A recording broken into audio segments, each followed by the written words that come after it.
Hello, welcome to PCAP's Native Prairie Speaker Series.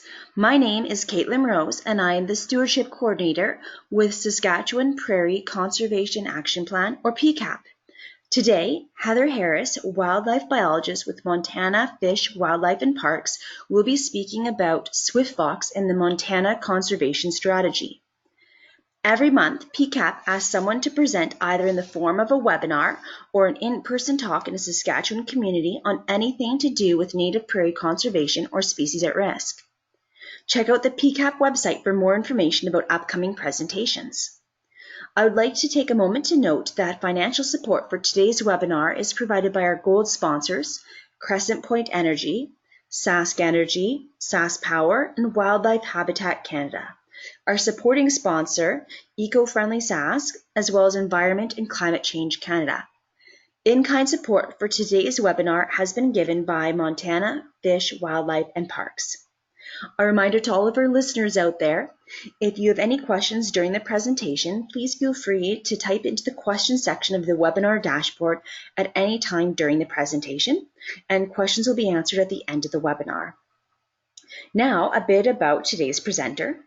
Heather Harris is a wildlife biologist for Montana Fish, Wildlife and Parks out of the Glasgow office.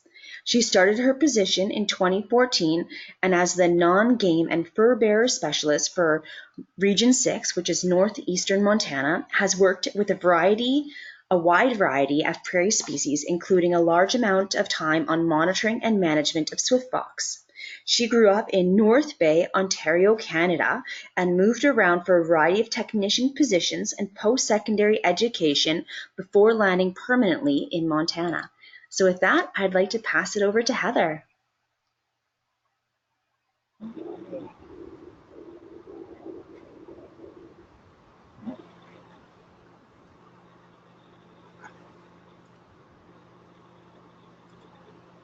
Great, thank you, Caitlin. Sorry for that pause there. This is kind of a new concept to me, this webinar presentations. But thank you for that wonderful introduction and allowing me to come and present today. I've always half joked that I could talk about swift fox for hours, and I guess today I will be put to the test at least for an hour.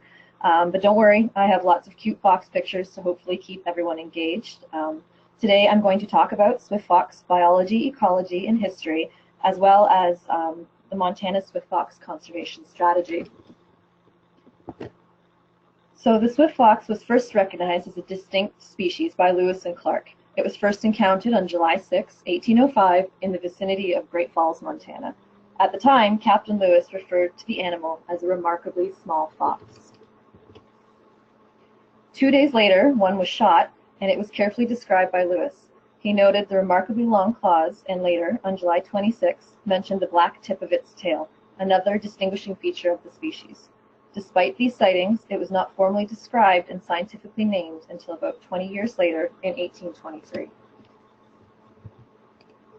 The swift fox is a small mesocarnivore native to short and mixed grass prairie in the northern Great Plains. They generally have a light gray coat on top with rust-colored legs, flanks, and underside of tail.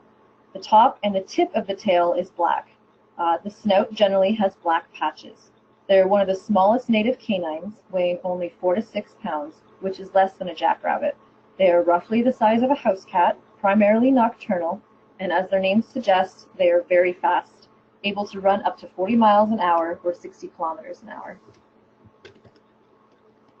Now the key difference between a swift fox and a red fox is really the size and the color. The red fox weighs about twice as much. The easiest key feature is that the swift fox has a black tipped tail, while the red fox has a white tipped tail. Swift fox also have tan legs and sides compared to the reddish fur and the black legs on a red fox. The black patch often found on the swift fox snout is unique to a swift fox, which neither the red fox or the coyote possess. Unfortunately, all of these can slightly vary. I have seen a red fox with no white in its tail and a swift fox with very little black on the snout. So if you do see one, it is always best to try and use a few key distinguishing features to try and piece the identification together. The swift fox is probably the swift fox size is probably one of the best ways to differentiate from a coyote, being only about 1/5 of the weight. But that can be tricky, if any of you know, on an open prairie if you don't have a reference, and they're almost always running away from you. It can be challenging, especially in the summer, to differentiate between coyote pups as they start to disperse, to tell by size. This next picture is a little graphic, so hopefully people are okay with a roadkill picture. But this was reported to me as a swift fox that was hit just outside of Glasgow, Montana. But you can see upon closer inspection that it really does look more like a puppy than an adult. It is short and squat with a short tail and very puppy-like features on the face. It is also missing that black teardrop shape on the nose I mentioned earlier. So it is a coyote pup. The red on this map is showing the historical range, and the orange is showing the current range. Alberta, Saskatchewan, and Montana are at the northern edge of their range. They are also found along the Great Plains to the south, with their southern boundary being New Mexico and Texas. Their habitat is comprised of mixed and short grass prairie with flat to gently rolling topography and low shrub density. They do tolerate some areas of ruggedness and crop, but really they want to be able to see and have open areas to run. And you can see in that picture, if you zoom in, there was a swift fox out in that prairie. They are one of the most subterranean canines. They spend most of their time underground, more than any other canine. While many fox species like red fox use dens only during the breeding season, swift fox use them every day of the year. Their dens provide escape cover from predators, protection from extreme climate conditions in both the summer and the winter, and shelter for raising their young.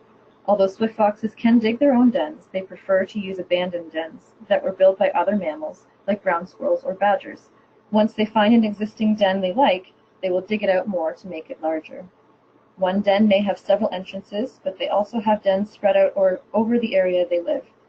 They will use multiple throughout the year and often will return to the same dens year after year. The burrows are usually located in sandy soil and on high ground, such as the sides or tops of hills, in open prairies, along fence rows, or occasionally in a plowed field. The dens are usually 2 to 4 meters long. They are highly opportunistic, eating a variety of small mammals like mice, ground squirrels, prairie dogs, and lagomorphs, including jackrabbits, which is pretty impressive when you consider they are larger. But they will also consume insects, berries, birds, and carrion. They're often associated with prairie dog or ground squirrel colonies, and it's easy to see why. They provide both food and dens. This is a trail camera I had up on a swift fox den, trying to determine when the pups were born. And this is either the bravest or the dumbest ground squirrel ever, who proceeded to go into the swift fox den and made one very happy swift fox. Brings a new meaning to fast food delivery, I think. The average lifespan is about 5 to 7 years in the wild, but they can live up to 20 years in captivity. A study of collared fox in the Blackfeet Reservation in Montana found that the primary cause of mortality is coyotes, which appears to be from interference competition, since coyotes will rarely actually consume the fox. Large raptors, especially eagles, are another major predator, and vehicle mortality, misidentification, sometimes leading to poisoning, shooting, or trapping, are other minor sources of mortality. They have a relatively large home range for their size. The average swift fox home range in this region is about 32 kilometers squared. And a recent graduate study by Andrew Butler from Clemson University in this central Montana area found that the home range is to be the largest ever recorded, averaging around 42 kilometers squared, which is substantially larger than home ranges across the southern portion of their range.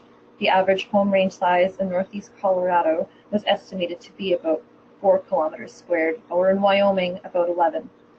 It is hypothesized that the large home ranges observed in Canada and Montana are due to low rodent abundance, forcing them to travel farther to find food. Swift fox are primarily monogamous, and pair bonds are formed from December to March. They can actually be lifelong. And although their reproduction is structured around these long-term male-female pairs, female-based cooperative breeding has been observed, and that's when a female pup from the previous year will often stay and help raise the new litter. Swift fox can reproduce their first year.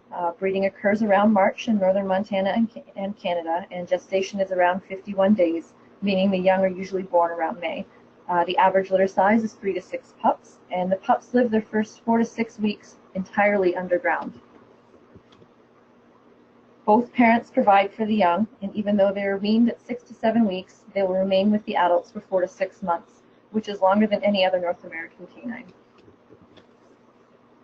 They are considered bimodal dispersers, meaning they have 2 different dispersal times in 1 year, one in December and March in search of a mate, as I previously mentioned, when the pair bonds are formed, and the second is when juveniles disperse in late summer, early fall. This is the peak dispersal time. Males disperse more frequently and for greater distances than females, and the dispersal distances average anywhere from 11 to 50 kilometers, but have recorded up to 191 kilometers. The majority of the historic range maps really just outline the habitat of mixed, mid, and shortgrass prairie. It is likely they existed in most, if not all, of that range. If the habitat was there, they likely would be as well. And some historical records exist for areas in Alberta, Saskatchewan, Montana, Manitoba, Wyoming, North Dakota, South Dakota, Nebraska, Kansas, Colorado, and Oklahoma. It could have even extended beyond what is shown in this map. A fossil record exists for eastern Missouri, and some historical range descriptions include swift foxes in Minnesota and Iowa. However, there are no verified records of occurrence in either state, but Iowa does have 1 fossil record and several unconfirmed accounts. But we really don't know at what density or abundance they existed at in any of these areas. We can piece some of the information together. Fur harvest records show that a total of 117,000 swift fox were traded by the Hudson Bay Company between 1853 and 1877, which actually averages to around 4,800 a year, suggesting that there were a lot of fox. Unfortunately, we don't know over how large of an area that really covers, since trappers obviously covered a lot of area in their routes, and detailed accounts were probably not often kept. But between 1922 and 1925, only about 508 swift fox pelts were taken per year. And we really don't know if that was because there were actual lower numbers or if it was not targeted because of some fashion trend at that time. So we're not sure. So we really don't have an idea of abundance or population estimate, but they were thought to be common in the northern Great Plains in the early 1900s. And then they were thought to be extinct in Canada by 1938, with the last Canadian Museum specimen collected in 1928 near Govenlock, Saskatchewan, and the last sighting made near Many Berries, Alberta in 1938. Similarly, in Montana, they were believed to be extinct by 1969. So what happened for them to go from being present across the Great Plains down to only a portion of their historic range, kind of shown in that red circle in the south, and completely extirpated in the north, including Montana, Saskatchewan, and Alberta.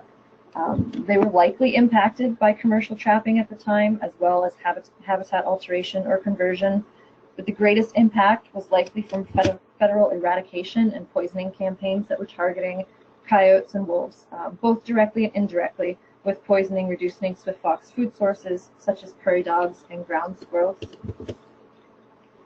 So even though they were thought to be extinct in Canada in 1938, they weren't officially designated as extirpated until 1978. The Cochrane Ecological Institute started a captive breeding program in 1972 from 34 founding pairs. And then with the combined effort of the University of Calgary Zoo, and the breeding program at Cochrane Ecological Institute, resulted in the first release of swift fox on September 13, 1983. So from 1983 to 1997, there have been a total of 841 captive bred and just under 100 wild translocated swift fox from Wyoming reintroduced into the prairie. They were reintroduced into 2 areas, Alberta and Saskatchewan southern border region in and around Grasslands National Park. And no reintroductions have occurred since 1997. So the timeline in Montana is directly related to what happened in Canada. They were declared extirpated in Montana from 1969, classified as a furbearer in 1978 with a closed season, and then the Canadian translocations and reintroductions occurred. In 1992, the United States Fish and Wildlife Service received a petition to list the swift fox as an endangered species. Then 2 years later, the United States Fish and Wildlife Service determined that a threatened listing was warranted but precluded by listing actions of higher priority.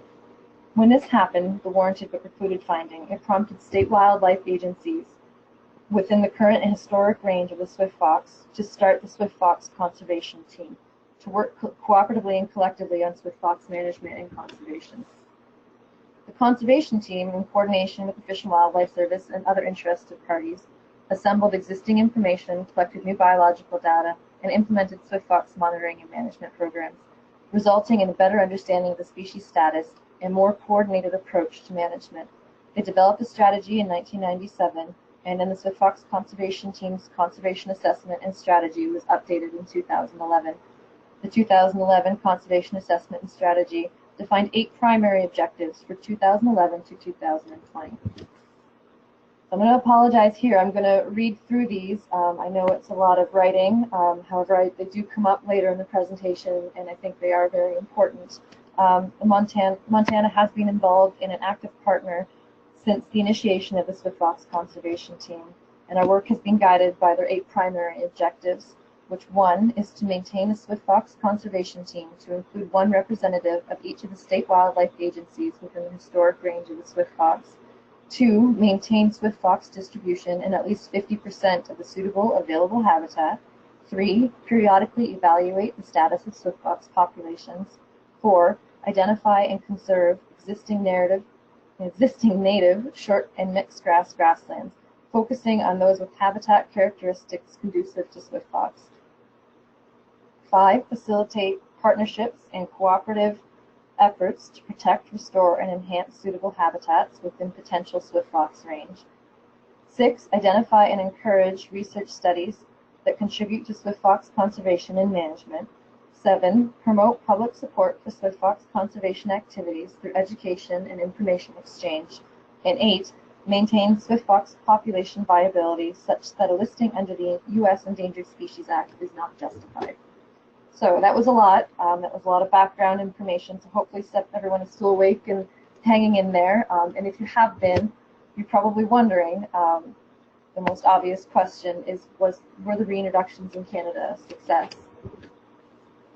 So in order to evaluate success, towards the ends of the translocations from 96 to 97, a population survey was conducted looking at the composition, distribution, and abundance of Canada's swift fox population. It revealed that the population was located in 2 regions, which is not surprising since they were released in 2 areas, Alberta and Saskatchewan, south of the Cypress Hills, which estimated 192 fox, and the other around Grasslands National Park in Saskatchewan, which estimated 89 fox, for a total of 279. But since swift fox don't know jurisdictional boundaries, there was mounting evidence that the released fox had established in Montana. This was confirmed by a graduate student, Amy Zimmerman, who in 1998 documented a resident and reproducing swift fox in Montana. And the area outlined in the red is a survey area that continued for the next 4 international census. It became an international effort starting in 2000-2001, and to date we have had 4. This effort on the Canadian side being led by Axel Mohrenschlager from the Calgary Zoo and Montana Fish, Wildlife and Parks on the American side. So while some things have changed over the last 4 census, the main purpose of the survey was to determine changes in relative distribution and abundance. Other efforts include determine relative habitat selection, determine relative effect of density on age-specific sex ratios and body condition, compare disease exposure, and compare and improve methods. So each census could be an entire presentation on itself of the results and what was found. I won't give a whole bunch of detail. I'm just going to go into the highlights and some lessons learned for each of the 4 international census. In 2000 and 2001, not only had the known distribution substantially increased, but 98.6% of the captured fox were unmarked and therefore wild-born. While it was thought to be previously consisted of 2 isolated populations, now appear that the foxes in Canada and Montana formed one loosely connected population, meaning that the population was increasing and expanding on their own. So to jump back to the timeline, as I mentioned before, the fox in Montana were directly related to the releases in Canada, and Zimmerman showed that in 1998. In 2001, the United States Fish and Wildlife Service reviewed the status of swift fox and determined that the magnitude and immediacy of threats to the species did not warrant listing under the Endangered Species Act. The swift fox was removed from the candidate list. And this is a huge success. This was largely because of the successful reintroduction efforts of Canada and on the Blackfeet tribal lands in Montana, contributing to understanding of behavior, ecology, and habitat requirements of swift fox. This new information indicated that one, swift fox is more abundant and more distributed more widely than previously thought, and two, the species is more flexible in its habitat requirements than originally believed. So in 2005-2006, the survey again suggested dramatic increases in range and abundance, and all of the trapped fox were wild-born, suggesting a waned independence from the original reintroductions. The population connectivity improved, and habitat modeling not only revealed predictive characteristics of fox presence, but also suggested that the habitat surrounding may actually be limited. The extent of occurrence and area of occupancy both increased. Genetics also showed that these populations were more similar north and south than east and west, suggesting two distinct populations and showing the importance of the relationship between Canada and the US. While further conservation actions were still thought to be needed, the results of the 05-06 swift fox census indicated that this was the most successful reintroduction of a nationally extinct carnivore to date. The success story is one of cooperation between Canadians and Americans, government and non-government agencies, biologists and landowners, and these results show that the recovery of an endangered species across the geographic and social borders is possible if science, management, and stewardship are utilized effectively. So because it was determined in Montana that there was a robust and self-sustaining population of swift fox, not only from the expansion and the population estimate from the international surveys, but also from other monitoring efforts, including track plates, camera surveys, an in-state translocation to Fort Peck Indian Reservation, a wind farm study, and a population viability analysis, all showed that there was a healthy, sustainable population. A mail survey was also sent out to trappers who bought a trapping license in Trapping District 6, which is that northeast corner, showed that the trappers favored opening a limited season and believed the population was in fact increasing. So in 2010, the Fish, Wildlife and Parks Commission approved opening a season that allowed a limited harvest of swift fox in a portion of Trapping District 6, which is shown in that red hatch. It incorporated a harvest strategy that provided long-term population monitoring through resident opportunity to harvest swift fox. It includes a mandatory reporting system, which provides biologists with information on distribution and harvest metrics like trapper effort, days per harvest, and how quickly the quota is reached, as well as population metrics through a collected jaw that gives us age data. We inspect every fox and we can tell sex, and so it gives us males to females, juveniles to adults, and also sometimes the carcass for disease and genetic testing. At the same time, in Canada, they were downlisted to threatened in 2012. So we all know that populations fluctuate up and down, and in 2014-2015 census, we unfortunately saw the population estimate go down. We saw a 25% decline from 05-06, and specific cause or causes are unknown, but given the perpetual growth and distribution and abundance of swift fox from 1996 to 2016, it is difficult to determine if current levels are a dramatic decline from normal or whether the 2006 densities exceeded some unknown carrying capacity. Reductions appear to be unified across the entire population. Consequently, things like habitat loss and degradation, poison, or harvest cannot sufficiently explain. Disease also seems unlikely since it is generally more patchy in nature. So really what the reason seems to point to was the extremely harsh winter of 10-11, which isn't that surprising. We saw declines in multiple species, including antelope, deer, upland game birds as well. The good news is the extent of occurrence remains similar, and since, as previously stated, swift fox are prolific, breeding at a year old and having multiple pups under favorable conditions, recovery seems extremely plausible. Something interesting about the methods we did happen to learn is that camera traps and live traps have basically the same detection probability, meaning you're just as likely to get a fox on a camera trap as you are in a live trap. However, with cameras, we are unable to get a population estimate because we can't tell from the pictures if we have the same fox over multiple nights or multiple fox appearing.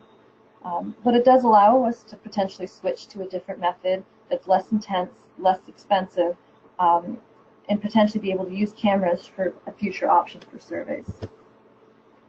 For the 2016 Montana trapping season, we did reduce the quota to 10, in part because of the results of the census and also due to the evaluations of the harvest metrics. We didn't reach our quota in several years. There were longer days until harvest, which could both be attributed to poor weather and reduced effort. But we also saw a low number of juveniles, suggesting an older age class. So piecing all that together, we decided to be proactive and reduce the quota. This is all, of course, done through our public process. In 2018, since it was an obvious concern about the lower population estimate and there still remains some funding, we decided to conduct another survey. We switched exclusively to cameras and did not use any live traps. It was also conducted in the summer, while the rest of them were the late fall and winter, and this makes comparing the 2018 to the previous census extremely difficult. But the data is comparing apples to oranges. The data is still being worked through, as you can imagine, with having cameras out across the entire range. There was a ton of pictures to go through. But what we can piece together is we did actually see that the distribution and area of occupancy was still relatively the same and still good, and even suggested recovery from the 14-15 census in certain areas. So what now after all of that? Population monitoring and research efforts do continue across Montana, and there is a great amount of interest on the part of various stakeholders to increase swift fox abundance and distribution and further conservation. Everyone out there is wanting to do really good things, but nobody really knew what other groups were doing, and that we could probably do better if we were all reaching towards the same defined goal.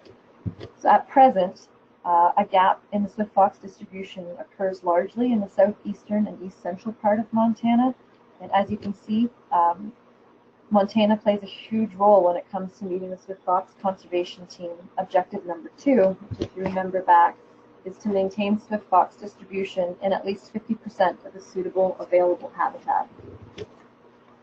So because recognizing there was a need for a unified strategy in Montana, on February 1st, 2016, a group of interested organizations met in Billings, Montana. Participants included representatives from the Northern Cheyenne Tribe, Fort Peck, Assiniboine and Sioux tribes, the Blackfeet Nation, World Wildlife Fund, Oregon State University, American Prairie Reserve, the Nature Conservancy, and the U.S. Fish and Wildlife Service, and of course Montana Fish, Wildlife and Parks, to talk all things swift fox. The purpose of the meeting was to gather information and to begin formulating a statewide plan for swift fox conservation. So really recognizing again Montana's big role, how big of a role we play in the U.S. in the big picture of swift fox conservation, the purpose of Montana's swift fox conservation strategy is to help allocate agency and organization resources, facilitate collaborative work based on common objectives, and continue to work towards objectives detailed in the 2011 Conservation Assessment and Conservation Strategy. Excitingly, the final draft was just approved by the Commission on February 13th, 2019. So we really weren't trying to reinvent the wheel. Montana's priorities were specifically developed to align with the swift fox conservation team's conservation assessment and strategy's 8 primary objectives. While several efforts to identify and map suitable habitat have occurred in the past, there are inconsistencies among these models. In addition, understanding the distribution and connectivity of suitable swift fox habitat is paramount for conserving and managing the species. Without this tool, it is difficult, if not impossible, to assess which areas should be prioritized for conservation efforts. Therefore, estimating, mapping, and ground truthing swift fox habitat is the first objective for the swift fox conservation in Montana. So under each priority, we have strategies to meet those goals. And strategy 1A is to identify and map core areas of habitat. We know habitat generally translates to flat areas with large expanses of short vegetation, approximately less than 6 inches, and soils suitable for burrowing. While this general pattern is known, requirements may vary between geophysiographic areas. Requirements such as the amount and size of sagebrush and the degree of agricultural crops that a swift fox can tolerate is unclear. These ambiguities indicate that species-specific habitat requirements need to be determined and mapped to understand where potential core areas for swift fox exist in Montana. Ground truthing should then be undertaken no matter what data and method are used to predict core areas. The second strategy is connectivity and identifying and mapping connectivity of swift fox core habitats.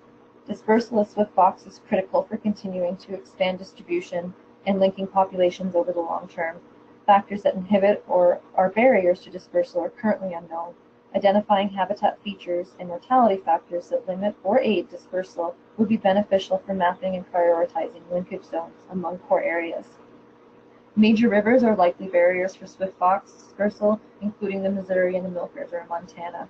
This is because the breaking terrain may be avoided by fox, or survival may decrease in these areas. While certainly not absolute, these barriers are likely significant enough to only allow occasional dispersers to pass, as opposed to having a contiguous population.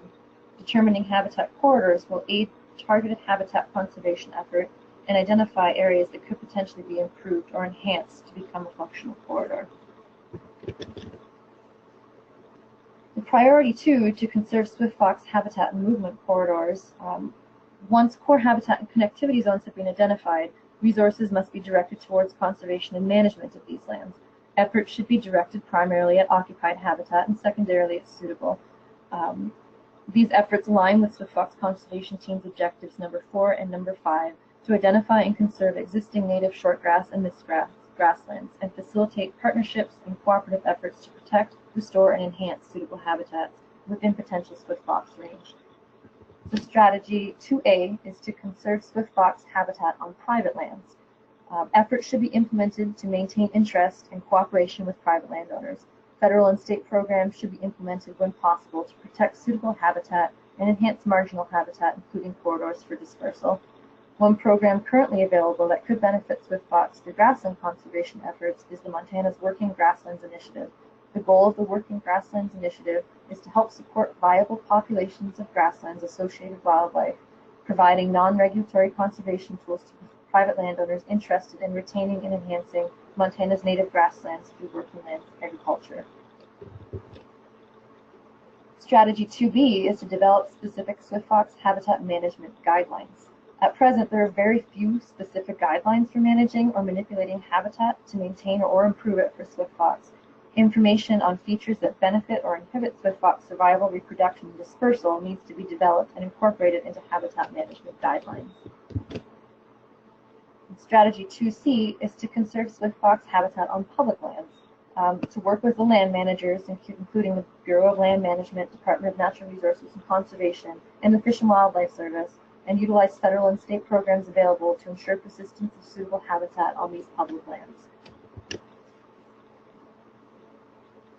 So monitoring swift fox populations is essential for gauging success of conservation actions and adapting population management and identifying future needs.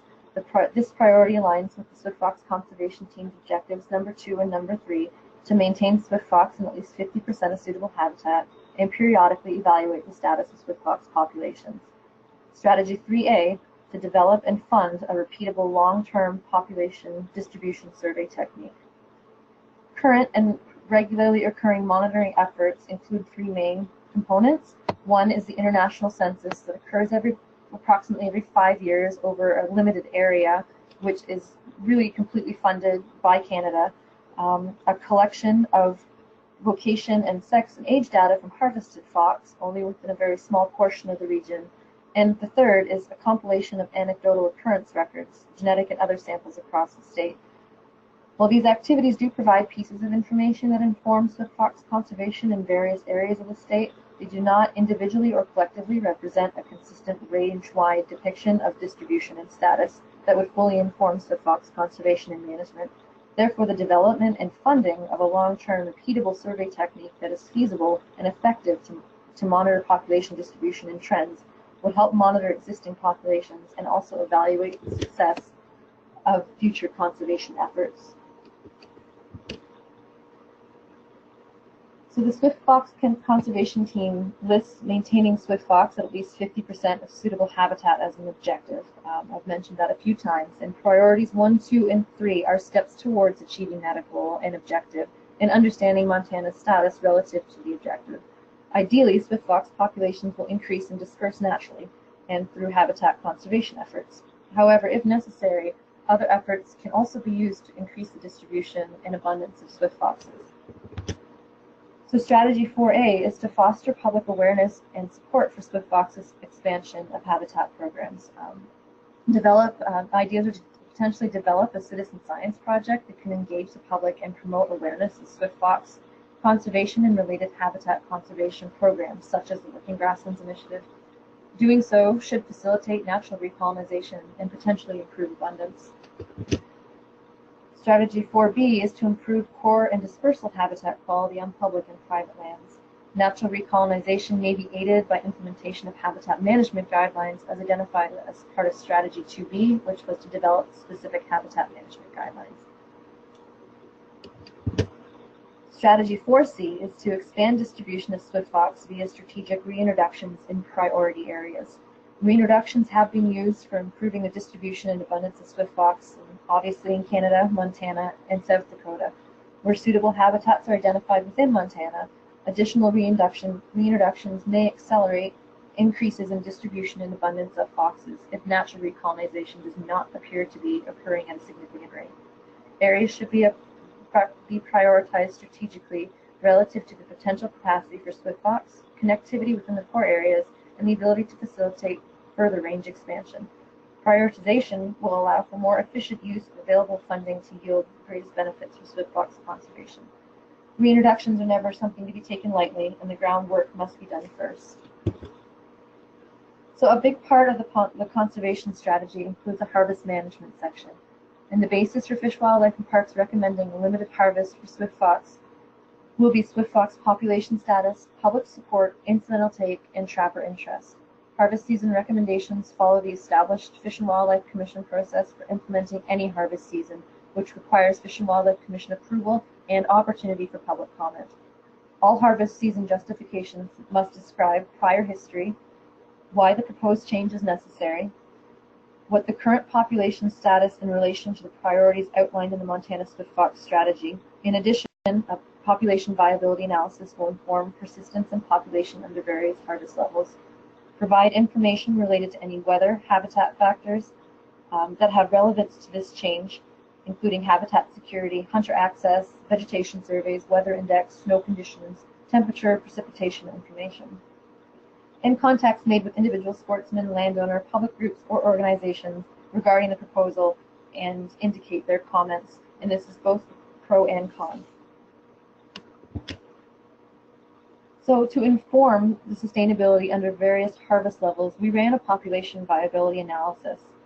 A PVA is a modeling technique that uses survival and reproduction rates along with other population parameters taken from field research to predict the likelihood of a population to persist, given the variables impacting the population over time.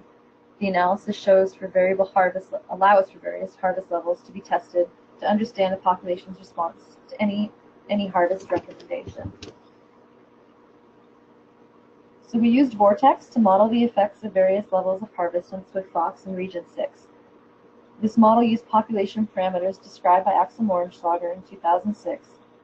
And these parameters were also compared to other peer-reviewed literature to ensure that the most up-to-date and accurate information was included. The model ran 500 iterations and predicted a probability of extinction over 100 years. We adjusted the initial population size to that of the portion of the 2014-15 International Census. And the carrying capacity is actually expected to be closer to about 1,000, which was predicted back in 05-06 when it was initiated.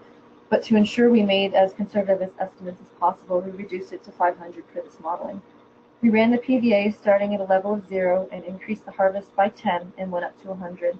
We used the harvest metrics from our harvested fox from our trapping season from 2011 to 2017 and determined ratios of 50-50 juveniles to adult and around 64-36 males to female. So when all that was included, what we saw was there was actually an extremely low risk of extinction until around 30% of the population was harvested. Their ability to withstand harvest is largely due to the fact that they are relatively prolific, breeding at an early age and having large litters. We were extremely conservative in all of our estimates. Consequently, even if there is a large error in the population estimate or some of the parameters we used, the population is robust and sustainable. This suggests that a minimal harvest has little effect on the population viability in Montana. So interestingly, right around the time we started working on the Montana Swift Fox Conservation Strategy, we also started getting anecdotal observations and reports in some unusual areas, especially kind of down in that southeast and south central corner This is suggesting the likelihood of natural recolonization occurring from potentially South Dakota and or Wyoming. If this continues, we could be well on our way to having the northern and southern populations connected and meeting Swift Fox Conservation Team's strategy number 2 to increase to 50% of the range, which would be very exciting. So in the future, we are going to, in Montana, continue to follow our Swift Fox conservation strategy, and we always ask, anytime I do a presentation, to for anyone's help. If you happen to see a Swift Fox in Canada or Montana, be sure to record the location and report your observation to your version of Fish, Wildlife and Parks. If you're in Montana, please feel anytime to contact me and let me know. I'm always happy to talk Swift Fox. I do have a couple short videos that are just kind of for fun of 2 different fox that were released. And it just kind of shows the different personalities they have. Let's see what it's going to play here. Oh, technical problems.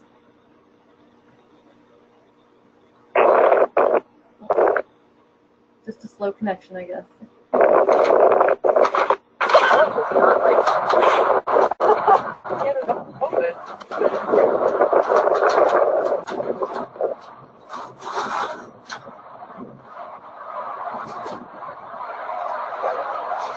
Oh, he's back in it.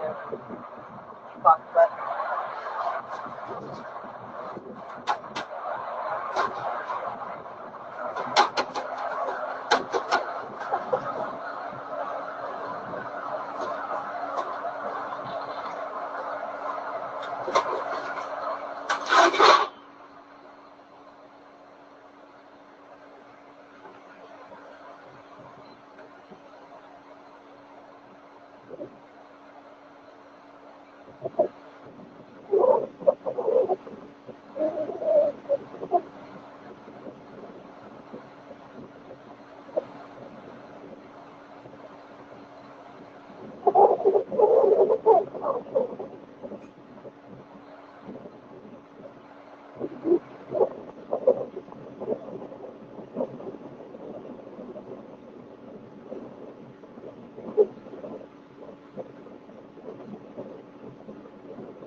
I always just kind of like those videos because the fox wouldn't even let me get the trap open before he was bolted and gone, and that second one obviously felt very comfortable and had zero desire to leave until he ran across the prairie. It also kind of shows how it's just a moderate little trot for them, but they're pretty fast. So with that, I'm happy to answer any questions anyone might have. I have my phone number at the bottom there.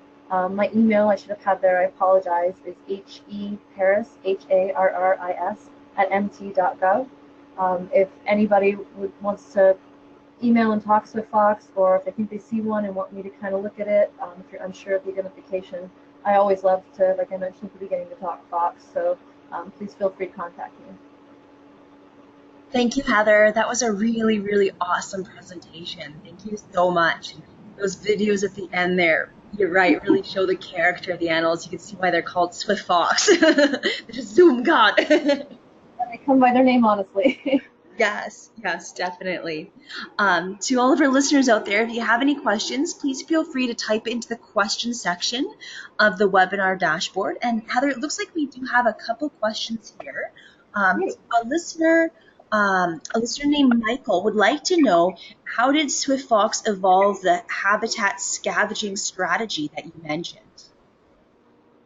Oh boy, I don't know if I actually know the history of how they evolved it, other than they're just very extremely opportunistic and will eat anything they can basically get their little teeth on. I guess in comparison to coyotes, which I mean they're also opportunistic, I think they're just, because they have to cover such a large area in order to maintain, they just eat whatever they can find. Thank you. Thanks for that answer.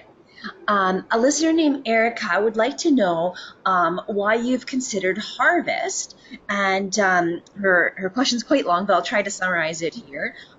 She notes that it would disrupt population and social structures. Do you have any? I agree with the pair bonds, and I mean they do form lifelong pair bonds. That is true, but they also will form with another one if something does happen to their mate. They're, like I mentioned at the beginning, they don't live just a very long time anyway. So it is likely that if their pair bonds are disrupted, that they will start to form another one with another fox. Harvest is something we often get questioned about because of the different listing statuses between Canada and Montana. And we were very careful when we did decide to initiate one. We do think it's a great opportunity for the public, not only for people to get interested in the outdoors, but also as well to really provide biologists with information. We do always request observation, like locations of where the trap is, and as I mentioned, we get male-female sex ratios, relative body condition, health, genetics, and a bunch of information from things that we don't always have the time to go out and really do ourselves. It's not possible for us to be out monitoring this population and trapping like we do every 5 years, every year to get this information. It is something we've been questioned on, and it is something we do think is important to provide this opportunity for our public. But swift fox are, like I mentioned, very prolific and very capable to withstand harvest, and it doesn't disrupt them long enough in order to cause any negative effects to the population. Thanks for that answer. Erica, if you have any more questions, please feel free to type them in there. Heather, there's a listener named Tyne that has a question, and he's wondering, for the remote camera surveys, are you using a brute force review method, or do you use any software or algorithms to assist with review? That's a good question. So they are remote, but we put the cameras out and we pull them after 3 days for the surveys, if that's what you're talking about. And we do use a Reconics program that will kind of automatically tag the pictures when it is a species. That will do it for swift fox and other species as well. However, we do also individually go through and make sure we are accurate on those. A lot of that in like detailed analysis is being conducted by the Calgary Zoo in Canada. So they are the ones who probably be able to answer better what the algorithms are. I'm sure. I'm sorry. Thanks, Heather. A listener named Joshua would like to know, is there an understanding of the effects of development, for example, oil and gas or renewables, on distribution of swift fox? That's a very good question. That is something that is actually kind of being looked at right now and has been a little bit in the past, especially with oil and gas. And what's interesting is swift fox actually doesn't seem to bother them that much. And there's a few theories as to why that is. Those oil pads out there actually create some secondary roads, and we've found that swift fox actually really use secondary roads, maybe not as much as the main paved ones. They don't use main paved ones as much, but secondary roads they do actually use. And we've seen dens right next to oil pads, so that while the actual implementation of like development and the noise might cause them to den switch and go somewhere else, once those they're in place, it actually doesn't seem to bother them. And some of the theories of why those roads and things are potentially because people's presence actually reduces the number of coyotes because they're afraid of people, so swift fox will stay and use the area. I hope that answers the question, but it doesn't seem to bother them as much as you think it might. Thanks, Heather. A listener named Patrick had a question. This is actually something I noted down as well. Is there somewhere where people can learn more about the Working Grassland Initiative that you mentioned? Yeah, absolutely. So there's a few ways you can do it. You can either contact Catherine Whiteman, who's out of our Central Helena office, or you can go to our Fish, Wildlife and Parks webpage, and you can just Google that, and it should pop right up. If for some reason you have any difficulties, please feel free to contact me, but it should be there. And I'm at some point I'm happy to go into more detail about that as well. And we do have select counties that are kind of the priority counties, and it is very much a private land program that we're hoping to work with private landowners in order to promote grasslands and help them with some infrastructure in order to maintain grasslands. But hopefully you can just go to our Montana Fish, Wildlife and Parks, and there should be a search thing. You can Google it and get it there. Awesome, thank you. One of our listeners is wondering about the best time of day to see swift fox. Are they most active at night or more dusk and dawn? They are primarily nocturnal, which makes them little buggers hard to find sometimes. But actually, sometimes I swear it's right around when their pups are still in the den. You can quite often see the mom or the dad will be just laying out in front of the den. They'll be out during the day, but dusk and dawn is generally a good time. And they do most of their range roaming at night. But they do hang out on their den sometimes during the day. So if you're lucky enough to know where one is, you can quite often see one just kind of chilling out. In the winter as well, it's kind of getting some sun, I think. Interesting, thank you. A listener named Isabel says, given that population and habitat connectivity is important for the swift fox, are there transboundary initiatives to promote better movement northwards, especially with the projections of climate change making more northern habitats more suitable for species like swift fox? That is a very good question. Yeah, so we do work very well, at least in northern Montana with Canada. I have a very good relationship with Axel Nordenschlager as well as some Alberta and Saskatchewan people on swift fox. If you're referring more to south, connecting those populations down there, we meet every other year for the swift fox conservation team to discuss things like this and try and work together for these types of things. So that I don't know if that came across clear, I'm sorry. But so we do meet every other year with the swift fox conservation team, and that includes all states that have current or historical swift fox observations. So it is something we constantly think of and are trying to work towards. I think in Montana, as I mentioned several times, I think for the presentation, we are often the target of conservation, which is wonderful because of that disconnect between the northern population and the southern. However, that map I kind of showed at the end is very exciting for us that we are getting more and more observations. And there is some work down in Region 7 in Montana, kind of directly south of us, that is currently working on trying to figure out a little bit more about the swift fox down there as well. Awesome, thanks for that answer. That looks like all the questions that we have for today. So with that, thank you very much for the really detailed presentation, Heather. It was very informative. And there's been a few listeners that have written in thanks for the great presentation as well. So thank you, Heather. For all of our listeners out there, this presentation has been recorded. So if you missed something or there was an audio glitch or you would just like to share it, it'll be uploaded to the PCAP YouTube channel in the near future. And also, when you leave this webinar, there'll be a quick 1-minute survey that'll pop out.